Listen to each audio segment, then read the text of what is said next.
Dear students, कैसे हैं आप? आई होप आप सब ठीक हैं। आज की वीडियो में बात करेंगे आपसे इलेक्ट्रोपॉजिटिव करैक्टर के बारे में। लास्ट वीडियो में हमने मेटल्स के ऊपर आपसे बात कर ली थी कि जो मेटल्स हैं वो बेसिकली क्या होते हैं और उन पे हम कैसे स्टडी कर सकते हैं। तो मेरी प्रीवियस वीडियो लाजमी देखिएगा। अभी आपको वीडियो के एंड पे एक थंबनेल नज़र आएगा, उसमें आपको प्लेलिस्ट मिलेगी। उस प्लेलिस्ट में आप वीडियो को देख सकते हैं जाकर। आप डिस्क्रिप्शन में भी लिंक्स हैं वैसे। उसके अलावा अगर हम बात करें आपसे इलेक्ट्रोपॉजिटिव करैक्टर के ऊपर, तो इलेक्ट्रोपॉजिटिव करैक्टर क्या होता है? याद रखो, कोई भी मेटल हो, चाहे वो आपको सोडियम नज़र आ रहा है या वो जिंक नज़र आ रहा है, इन्होंने इलेक्ट्रॉन लूज़ करना होता है। अब कौन सा मेटल जल्दी इलेक्ट्रॉन लूज कर सकता है उसको कहते हैं वो ज़्यादा इलेक्ट्रोपॉजिटिव है। यानी जो मेटल इलेक्ट्रॉन जल्दी लूज करेगा तो हम कहेंगे वो क्या हो गया?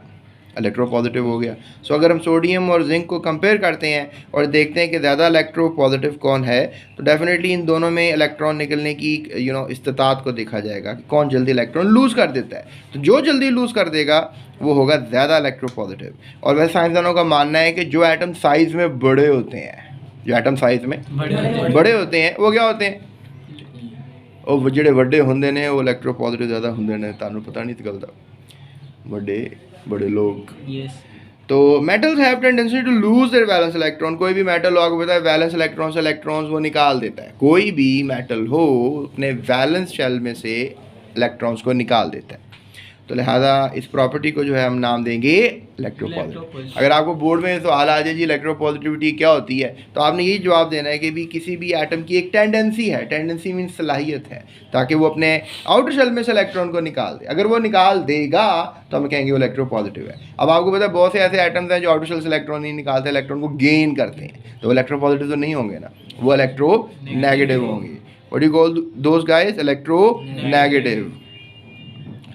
तो इस तरह से हम कह सकते हैं कि इनका मेटालिक करैक्टर भी होगा, मतलब इलेक्ट्रोपॉजिटिव करैक्टर को आप मेटालिक करैक्टर भी कह सकते हैं। तो स्टूडेंट्स, अगर हम लेट्स से दैट बात कर रहे हैं आपसे, the more easily a metal loses it's electron the more electropositive it is. यानी कोई भी मेटल जितनी जल्दी इलेक्ट्रॉन लूज कर लेता है उसको ज़्यादा इलेक्ट्रोपॉजिटिव कहा जाएगा। So the number of electron lost by an atom of a metal is it's valency.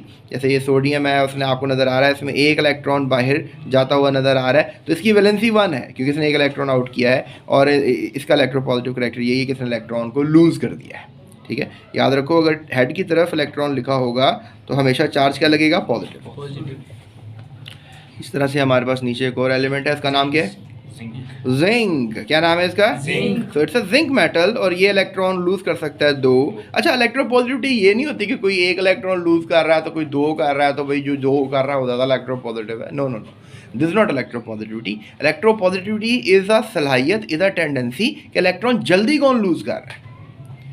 It's not like कि जो एटम 2 इलेक्ट्रॉन लूज कर रहा है तो हम कहें जी वो ज़्यादा इलेक्ट्रोपॉजिटिव है। सो ये बात सच नहीं रहेगी। ठीक है, so therefore the valency of zinc is going to be 2 because उसने 2 इलेक्ट्रॉन लूज़ किए। लेकिन यू कैन से, अच्छा अब आप मुझसे सवाल कर सकते हो सर आप बताओ सोडियम और जिंक में से ज़्यादा इलेक्ट्रोपॉजिटिव कौन सा है? तो आप कहोगे सर जिंक 2 इलेक्ट्रॉन लूज़ कर रहा है, सोडियम 1 कर रहा है। सर जिंक ज़्यादा इलेक्ट्रोपॉजिटिव है, लेकिन ये बेस मैंने आपको कहा नहीं बनानी है। आपने ये बेस बनानी है कि ज़्यादा जल्दी इलेक्ट्रॉन कौन लूज़ करता है। तो उसके मज़े की बात ये वो भी जिंक ही है। तो zinc is more electropositive than the sodium, एक वजह। दूसरी वजह, जिंक का एटम जो है वो कंपैरेटिवली सोडियम के बड़ा है, तो जो बड़े एटम वाला होगा वो ज़्यादा इलेक्ट्रोपॉजिटिव होगा। जो छोटे एटम का साइज़ होगा वो कम इलेक्ट्रोपॉजिटिव होगा। इलेक्ट्रोनेगेटिव तो वो होता है जो इलेक्ट्रॉन को गेन करता है। तो बेटा देखें, अगर गलत बोलेंगे तो आपकी काम पे टांग जाएंगी, और सॉरी टांगे कांप जाएंगी। तो ओके, सो एक दफ़ा का जिक्र है, किसी ज़माने में ट्रेंड हुआ करता था।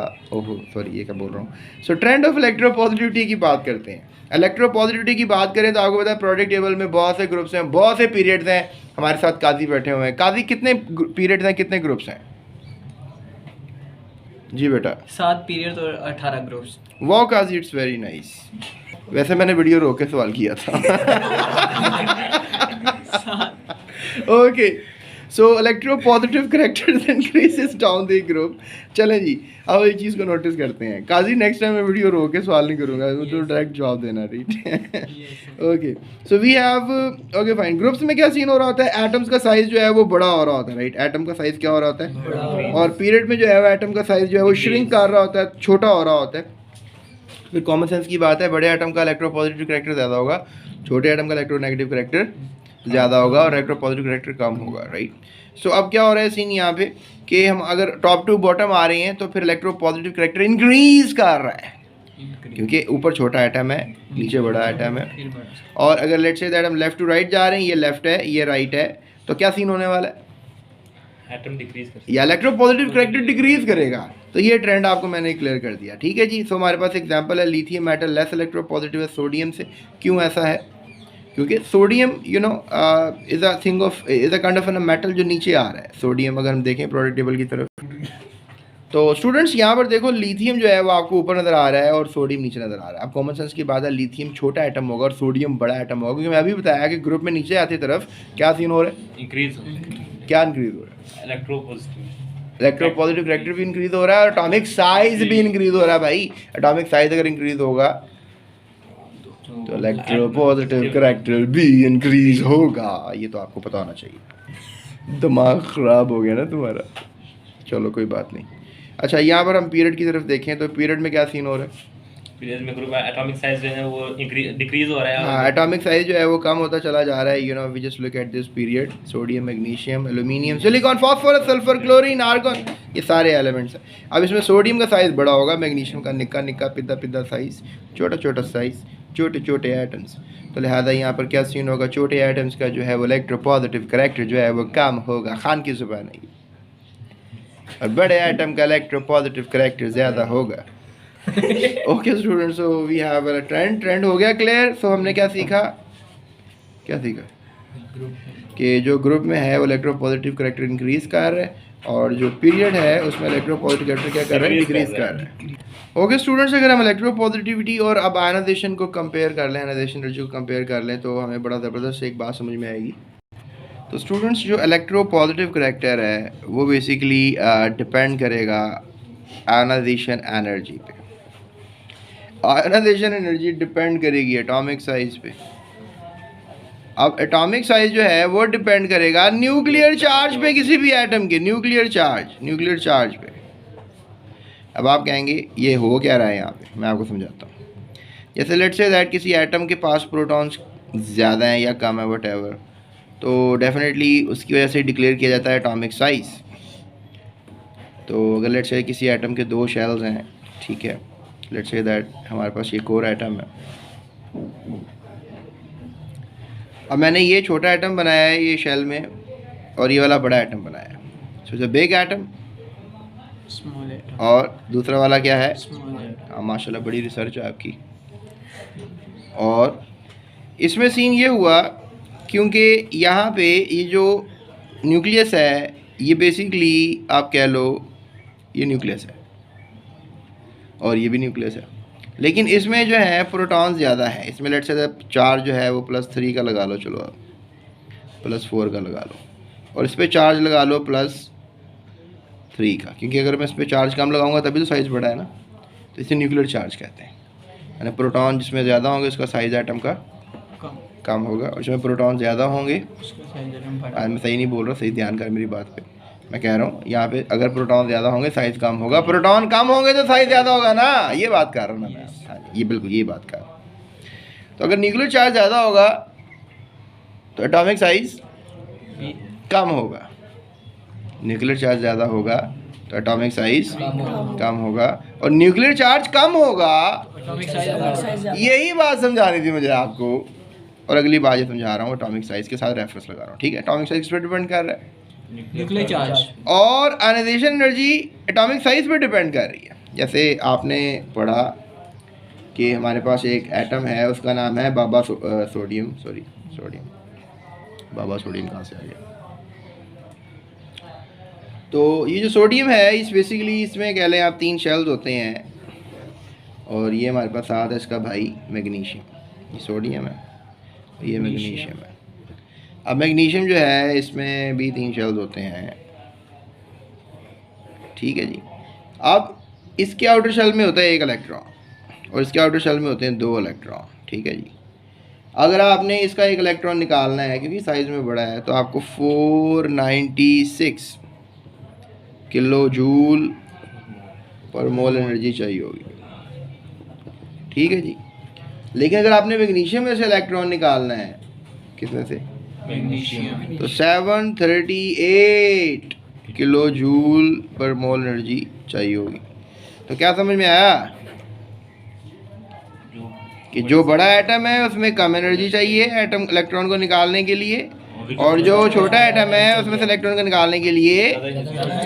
तो फिर आयनाइजेशन एनर्जी किस पर डिपेंड कर रही है और साइज किस पर डिपेंड कर रहा है। Nuclear charge. अब आप मुझे सवाल का जवाब दो कि ये वाला इलेक्ट्रॉन जल्दी निकलेगा कि ये वाला, यानी सोडियम में से इलेक्ट्रॉन जल्दी निकलेगा कि मैग्नीशियम में से। क्योंकि सोडियम की कम एनर्जी चाहिए इलेक्ट्रॉन निकालने के लिए और मैग्नीशियम को ज़्यादा है। मतलब आप खुद सोचो ना, जहाँ पे आपकी एनर्जी ज़्यादा लगेगी आप वहाँ जाओगे इलेक्ट्रॉन निकालने के लिए, कि जहाँ पे आपकी एनर्जी कम लगेगी वहाँ जाओगे। मुझे तो नींद आ रही है। तो आपको समझ में आ गई बात। That makes an idea of electro positive character of sodium, electro positive character of magnesium. ये मैंने आपको बात समझाने की कोशिश की है। तो ये है कंपैरिजन इलेक्ट्रो पॉजिटिविटी का और आयनाइजेशन एनर्जी का। तो इसमें आपकी बुक में एक एग्जांपल भी दी हुई है जो भी मैंने आपको समझा भी दी है, ये वाली। इसमें आपको सोडियम में 3s1 है, यानी इसके आउटर शेल में 1 इलेक्ट्रॉन है, इसका 3s2 है, इसके आउटर शेल में 2 इलेक्ट्रॉन है। इनका दोनों का आउटर सब शेल SS है। और इसमें जो एटॉमिक साइज़ है इसका, ये है पिकोमीटर में होता है। याद रखिए एटॉमिक साइज़ का यूनिट पिकोमीटर है, और जब एनर्जी का यूनिट देखेंगे तो वो किलो जॉल पर मोल है। बोर्ड में आपको एक MCQ आना है कि भाई आयनाइजेशन एनर्जी का यूनिट क्या होता है, या फिर आपका MCQ आना है कि एटॉमिक साइज़ का यूनिट क्या होता है, और आपको इसका जवाब नहीं आना। और आपको जब इसका जवाब नहीं आना ना पेपर पे, मैंने आगे मुक्का मारना आपके मुँह के ऊपर, और आपको मैंने होश दिलानी है। याद करो भाई, मैंने तुम्हें करवाया था ये बात, ये तुम्हें मैंने बात बताई थी, तुम्हें उड़ने वाली मक्खी की कसम। अच्छा, तो उसके बाद जनाब अगले पैराग्राफ में भी कुछ बातें लिखी हैं, मैं आपसे शेयर करता हूँ। तो स्टूडेंट्स, मैं आपको एक और बात बताता हूँ। जल्दी लेट्स से दैट हमारे पास मैग्नीशियम है, ठीक है, ये न्यूक्लियस हो गया, ये पहला शेल हो गया और ये दूसरा शेल हो गया। अब क्या है ये मैग्नीशियम के 3 शेल नहीं होते? पागल हो गए, गलत बताई जा रहे हो। 3 शेल होते हैं। यस। अब 3 शेल में, पहले शेल में 2 इलेक्ट्रॉन, दूसरे शेल में 8 इलेक्ट्रॉन और तीसरे शेल में 2 इलेक्ट्रॉन। तो लिहाजा अब 2 इलेक्ट्रॉन हो गए, ये पहला इलेक्ट्रॉन और ये दूसरा इलेक्ट्रॉन। अब ये इलेक्ट्रॉन निकाल लेना है आपने। कितनी एनर्जी लगानी है? 738 की एनर्जी लगानी है। तो ये इलेक्ट्रॉन जो है इसका हिस्सा नहीं रहेगा, ऐसा ही है, किलो जॉल पर मोल। अब जब ये इलेक्ट्रॉन निकल जाएगा ना, मेरी बात सुनो, ध्यान करो मेरी बात पे, ये जब इलेक्ट्रॉन निकल जाएगा तो एक मैजिक होगा।